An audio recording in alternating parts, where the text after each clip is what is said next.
But yeah, onto our midfield. And I'm going to have to insist that you're going to go first as well. But yeah, it's a 4-4-2. Yeah. So you're going Okay, first. this one, yeah, this one's a bit tricky because 4-3-3 would have worked a bit better. So just consider that because my right midfielder is going to be Lionel Messi. But we're going to assume he just shifts up a bit, moving our right forward into the middle. You know, you can picture it. We'll put it out for you guys. It was the only way I could make it work. It wasn't Lionel Messi. Come on, it has to be. He's getting in there. There's no doubt. This shouldn't be a shock to anyone. Not to mention that I already said, yeah, Ronaldinho assisting Messi's first goal at Barca. The two together, even though it was a short time they played together, they had such a connection so early on in Messi's career. And Ronaldinho actually came out and said, I remember, one of his biggest regrets in football was not staying at Barcelona longer to play with Lionel Messi. That's it. That's all I need. That's all anyone would need, really, because there's that time when Kobe Bryant, rest in peace, was speaking to Ronaldinho about why are you leaving Barcelona? Aren't you one of the best players there? He's like, no, this player will be even better. It's like, which player? Yeah. Lionel Messi. Yeah. Oh, no, lovely. Yeah, really, there's not much else we need to say, I don't think, right? Yeah, it's one of those things that when you've got Lionel Messi and Ronaldinho in your team, it's going to be very, very difficult. So I have to go for a more defensive side to kind of counter your attacking side, your very attacking side, which will be. Where is Ronaldinho playing in your team, by the way? Or are you not going to disclose that just yet? I can disclose that. That's fine. The way I have it, he's going to be playing on the left at the top. Left at the top. So you well, got where Messi. he would play naturally. I mean, Yeah. the thing is, I think with Barca at least, actually Brazil would be 4-4-2, I think. But with Barca, they usually did a 4-3-3, so he could be, I guess, in the middle as well. But I threw him up there to smash in more midfielders because it's so tricky to really dwindle those down. It's for people who are listening, they'll feel like it's just the ultimate team right now when you got Messi on one side, Ronaldinho the other side. I'm like, if you lived in that era of football, you would have loved watching Barcelona in the Champions League, La Liga. For you, it must have been a dream, literally growing up and watching Barcelona with Messi and Ronaldinho on each wing. Would that be right, Sarah? I was spoiled. And then to see Spain win a Euro World in a Euro. I've realized though, as great as that is that I will never live through another football era like that. It can't be possible. They will not let me have something that good again. Can't be replicated just yet. Yeah, no, it was a dream. I mean, I just feel like in general though, the late 2000s in football, I mean, maybe that's because I also like was a certain age and really could get passionate about it, but that was it's like I talk to my friends about that all the time. That was such a good era for football in general. Like it was still pure, you know? I feel like anything after around like 2015 has just it's not the same. It's not. It isn't. It doesn't feel the same. It doesn't feel as enjoyable. These longer games that we've got going on, the more time wasting we see, issues with VAR we see all the time. It's not as fun, especially when you go to games as well. It's not as fun as enjoyable, but we've got to enjoy what we've got to enjoy from now on as well, which is crazy. And for me to kind of figure out how to go in this team, you know what? I'm gonna go for the favored one. Actually, no, I can't because it's a 4-4-2. So I have to go for a very sensible one. Zidane's going to be in the centre midfield, one of the two, which is I'd fine. assume so. I'm going to have two strikers, so it's not going to be the number 10. So I'm not going to go for two defensive midfielders, but I'm risking it because I'm hoping one of my strikers you're not going to pick, or two of my strikers you can technically pick for your team, Ronaldinho. Right mid, Luis Figo, Ballon d'Or winner, one of the most amazing Galacticos. But again, like we said last time, he was even more amazing at Barcelona before he came to Real Madrid. And he achieved a lot at Barcelona before he came to Real Madrid, where he was the teammate of Zinedine Zidane. So Luis Figo, for me, I'm happy just going with him. Who's your first choice centre mid for yourself? You're not going to like it because I think I'm going to steal another one from you and it's going to be Kaká. Kaká didn't play with Zidane, so I'm fine. Oh, did he not? No.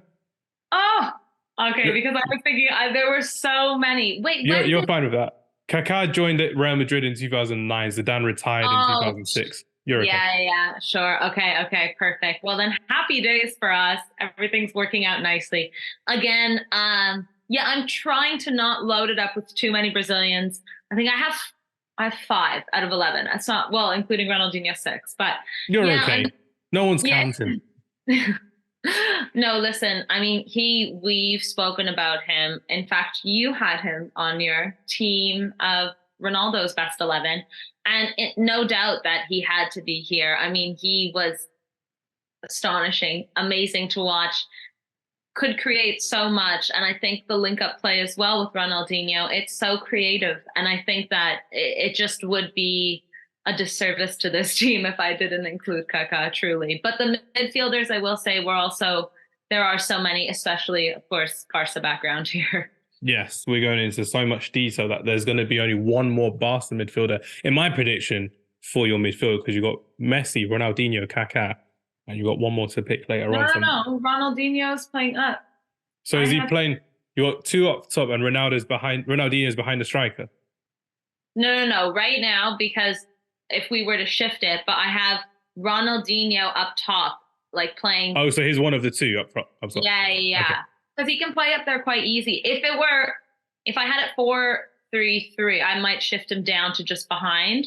Yeah. But with this, this was a bit tricky for this, especially because I said there are so many Barca players too. It's not our natural form, but people will understand. They'll shift it the way I want to see it. Because I did it in terms of their national team. So they're 4-4-2 in '98 for Zidane and 4-4-2 for Brazil in 2000. For Brazil, it made a lot of sense. But because there were so many Barca players and I was looking at a lot of the Barca teams, that it was a bit tricky. But it's fine.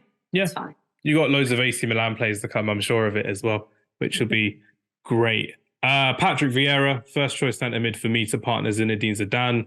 Realistically speaking, is the best one I've got. So I'm going to go for the former Arsenal captain, the World Cup winner, the Euro 2000s winner as well, and someone who realistically changed the way midfielders were looked at in terms of they could play as a defence midfielder as well as an attacking midfielder, as well as a centre midfielder. But with Vieira, when he came to Arsenal, he's more of a centre mid who could burst forward and lead from the middle, really. And he was a proper captain. And you needed someone like Patrick Vieira to allow Zinedine Zidane to be free as well. So Patrick Vieira and Zidane will be two of my midfield, and you got Figo on the right as well.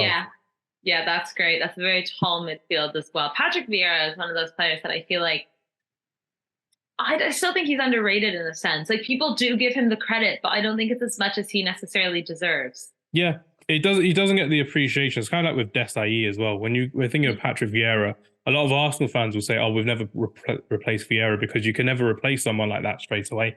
And it goes to show how well of a footballer he really was and how ahead of his time, in my opinion. Because when Yaya Toure burst onto the scene for Barcelona and for Man City, respectively, everyone loved him. But Patrick Vieira was doing that 10 years before.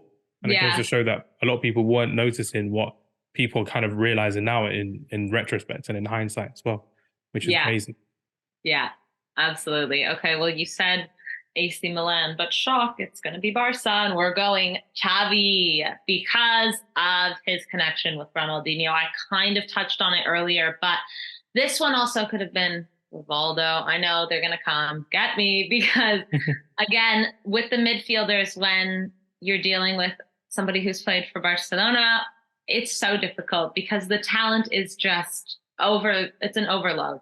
So I just went Xavi merely because of, the stint they had together from 2004 to 2007 at Barcelona was just unbelievable and just not fair. And again, link up play was just impeccable. As I mentioned, that match at the Bernabeu, they hadn't won at Santiago Bernabeu in 7 years. And then near the end of the match, Ronaldinho gives that beautiful chip, and then Xavi makes the run, flicks it outside of the foot. Like, get out of here. That is what just makes you smile. It's so odd when you watch Xavi in his younger days, because you're just kind of there like, he just always looked the same age, never aged at all, which was insane. But yeah, Xavi in your midfield, Kaká in your midfield, Messi in your midfield as well. It's looking dangerous. So I'm not sure. Actually, you know what? I've got Zidane in centre mid, which is perfectly fine. But I'll just bring up a quote from Ronaldinho when he's speaking about Zinedine Zidane. So Ronaldinho, back when he was playing, he said, "Zinedine Zidane is one of the best footballers of all time, one of my idols. He had such elegance and grace, a wonderful touch and superb vision." So respect from one to the other was clear as day. Clear as day as how Zidane's going to be my centre mid, my captain in the side. And left mid, I don't know what I can do for this one. The way I wanted to do it is I wanted to put Figo on the left and then a favorite of mine, David Beckham on the right. But I'm not. Shock. Yeah, shock. But this particular player I'm going to put on the left because we are doing it in terms of prime, and I am doing this in terms of how he impacted world football. And he played with Zidane when he was at his young age, and then he became a world superstar, a Ballon d'Or finalist, a Champions League winner in his own right. Frank Ribery. Yeah. Yeah. Ribery left mid. Over Beck. Yeah. Do that. Oh, I completely forgot about Frank Ribery for a minute there, you know? One of the best young players in the 2006 World Cup. Yeah. No, he was incredible. And just that run at Bayern Munich as well. Like I feel like he also played football like forever. Because didn't he go to Fiorentina afterwards? He went to Fiorentina and then he went to Salernitana, somewhere like that in Serie B as well. Yeah, he went there as well, and it's just like, let's just carry on playing. I'm like, please do. You're a joy of a footballer to watch, and Frank Ribery was someone who could really shock anyone's right back into fear, really, with the way that he played. And this was before Robben and Ribery became that partnership of robbery at Bayern Munich. He was doing that at the World Cup against Brazil, against the legendary Cafu, in the quarterfinals of the World Cup. He's doing that in the World Cup final. Against Zambarotta at right back as well. So it goes to show what Frank Ribery could do in his younger days. And he continued on. And when you see that in the World Cup, because you see this as well, Sarah, when you see a young player coming through at a World Cup, you think, oh, okay, let's see what he does from here. Does he go on and shine continuously? Or is it just a one World Cup wonder and then he just falters out? Players like Julian Vargas for Chile. We've seen people like even Jesse Lingard, for example, at Man United, just kind of falter out as well. But when you see someone like Frank Ribery, young player at the World Cup, who continues to ascend and ascend and ascend, that's the quality that he had. And for him to be playing with Zinedine Zidane in his last World Cup kind of shows that when one legend was retiring, another one was emerging. And that legend was Frank Ribery. Yeah. So wait, I just want to hear you say it. You're not including David Beckham. Yeah, I've got to say out loud, I'm not including David Beckham because I'm taking a risk on my strikers. I'm taking a risk because I'm hoping you don't pick one of these two strikers. There's two strikers you could pick and that I could pick. But I'm taking a risk because I want to put one of them up front as opposed to as a winger. So Figo, Vieira, Zidane, and Ribery as my midfield. Perfect. I have one more midfield because you had Zizou, so you don't have to. Yeah. Because I have Messi, Kaká, Xavi, and Schock. It's going to be Iniesta. Of course, it's not his natural position there. As I mentioned, I'm kind of squeezing more in with this 4-4-2, but with Roberto Carlos behind him, I'm not really too stressed. Iniesta is going to come and push up and make so many beautiful plays and cross that ball in and put those through balls in. But again, I looked at midfielders that he's played with, and there's been so many. But when you look at some of the best midfielders in the world, how can you not include Andres Iniesta? He might be the best ever to it. Oh, best ever versus the best ever, Zidane, Iniesta. We've had this conversation previously in terms of actually, no, we did. We were talking. Didn't we bring Paul Scholes into this? We talked about how Paul Scholes was revered as one of the best by Iniesta, but Iniesta appreciated Zidane as well. And again, that was when Iniesta was coming to the forefront at Barcelona. That's the thing. It was all like they were slowly just edging out, coming in. Yeah. Actually, you were talking about Ronaldinho on Zizou, but really quickly, Zizou on Ronaldinho, I found he said Ronaldinho is virtually unstoppable at his best as a forward or as a playmaker.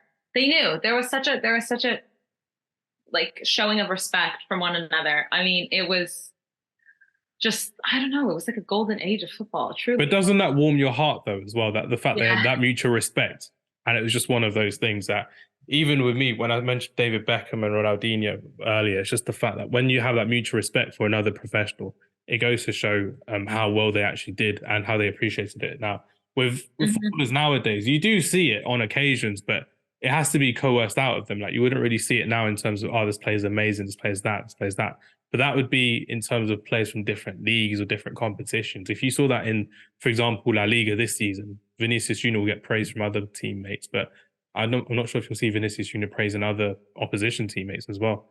It's a bit, I don't know. Yeah, lately with Barca and Real, it's a little bit, it's not the same. It's not the same, that's all I can say, especially after even in pre-season. It didn't feel the same in pre-season either, which was insane. Yeah, that was really aggressive. I mean, we were playing a friendly in what, like Houston or something in Texas. And I was like, oh, these guys, but that's El Clasico for you, right? Like it's do or die. And I think Tony Cruz came out and said, I hope like Barcelona never win a game. And I was like, oh my God. Okay. This is how it is at the start of the season for El Clasico. It's insane. I know, isn't it? One more quote because I'm obsessed with these quotes. I've been researching them all day. We mentioned Paul Scholes. We name dropped him earlier. So his quote on Zidane was, "To see Zidane in action was to witness poetry in motion. The skills, the vision, the goals. He was a sublime performer. When he was at his peak, winning the World Cup, the Champions League, and all the rest, he was unquestionably the finest player on the planet." Oh, We are talking about some of the finest players we've ever seen, talking about one of the finest players we've ever seen. And just like with Ronaldinho as well, it's insane with what they did. My shout outs for midfielders, Claude Makelele, Rui Costa, Edgar Davids, and, well, said David Beckham already. And Guti as well. He's also someone I'm going to... Sure. I didn't know where to put him into this team because I was like, oh, I've got Figo one side, I'll go for Ribery the other side, but I couldn't have him as an attacking midfielder. I need these strikers, please. I need these strikers. That's all I'm saying.